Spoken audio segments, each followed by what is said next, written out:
이찬열 의원님 발언에 제가 시시비비를 가리지 않을 수가 없어서 발언해야 되겠습니다. 첫 번째, 팩트 결정이 났는데 왜 팩트 결정에 따르지 않고 다른 야당이 반대 시비하는데 가서 동참을 했냐. 사실 자체가 명백히 틀렸습니다. 100% 사실이 아닙니다. 분명히 그날 우리 여기서 결론을 내릴 때 과반으로 할 거냐 3분의 1로 할 거냐 먼저 투표를 했고, 과반으로 하자라는 결정이 났을 때 찬성이냐 반대냐 팩트에 대해서 저희가 투표에 돌입하기 전에 분명히 따졌습니다. 첫째, 과반이면은 당원 당규에 의해서도 이건 당론이 아니기 때문에 당론도 강제할 수 없는데, 당론이 심지어 아닌 것은 소속 의원들에게 강제할 수 없는 것은 너무나 지당하지만, 워낙 당시에 원내대표가 여러 가지 편파적으로 당을 운영했기 때문에 저희들이 분명히 짚었습니다. 세 가지를. 첫 번째, 과반 의결은 이건 당론이 아니다. 두 번째, 당론이 아니기 때문에 소속 의원 누구에도 강제할 수 없다. 강제할 수 없는 일이기 때문에 당론에 따르지 않는다, 당론이 아니라 당의 결정에 따르지 않는다고 해서 사고임할 수 없다. 이걸 분명히 약속받고 넘어갔던 일입니다. 약속을 안 받아도 당연히 지켜져야 되는 게 이게 세상 사는 이치인데, 하도 편파적으로 운영을 하니까 심지어 약속까지 받았던 일이기 때문에 지금 이찬원 의원님이 그렇게 얘기하시는 것은 천부당 만부당한 일이고 사실이 아닙니다. 그리고 두 번째, 이찬원 의원님이 윤리위에 제소된 것은 팩트 관련해서만 문제 제기를 하신 게 아니라 분명히 유승민 우리 당 소속 의원, 우리 당의 대표까지 지내신 분을 향해서 뭐라고 막말을 했냐면 꼭두각시들 데리고 자한당으로 가라. 이 말이 문제가 됐습니다. 팩트와 무관한 발언도 윤리위에 제소됐다는 점을 절대로 간과해서는 안 됩니다. 그리고 두 번째, 이찬열 의원 본인은 당연히 별일이 아니라 윤리위에서 징계 면제돼야 되고 하태경 최고는 징계돼야 된다. 누구도 동의할 수 없습니다.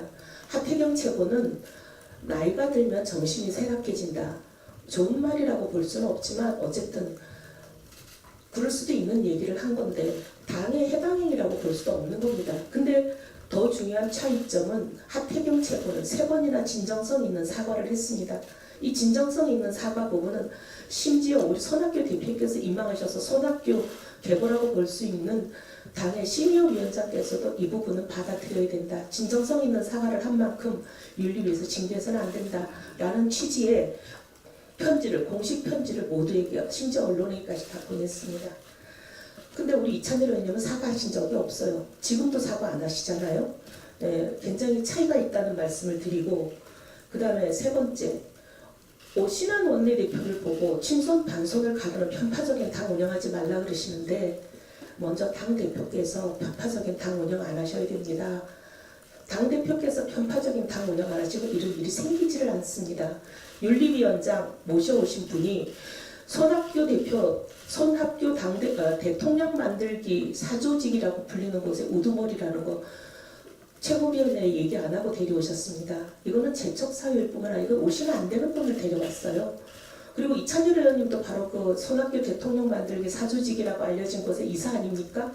맞아요. 네. 그래서 이렇게 당을 편파적으로 운영하기 때문에, 그래서 최고위원 5명이 윤리위원장은 이 사람은 둘 수 없다 해서 불시민 결의안을 낸 거고, 불시민 결의안은 당원 단계에 의하면 당연히 이거는 그대로 자동적으로 받아들여지는 것이 당대표가 뭐 숙고하고 말고 수용하고 말지 결론 내릴 수 있는 권한도 없는 겁니다.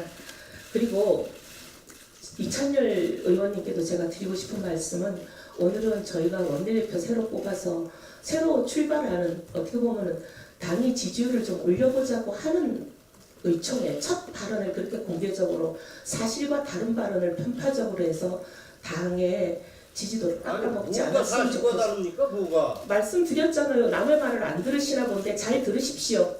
말을 제대로 해요 좀. 제대로 잘했습니다. 말하면 다 말인가? 제대로 말했습니다. 혹시 의원님들 말씀하실 때 다 경청해서 들어주시고요. 오늘 해당행위라고 요만큼도 생각 안 합니다. 의원님, 그렇게 끼리끼리 하지 마세요. 그래서 여기까지 지금 이렇게 가는 거 아닙니까? 자,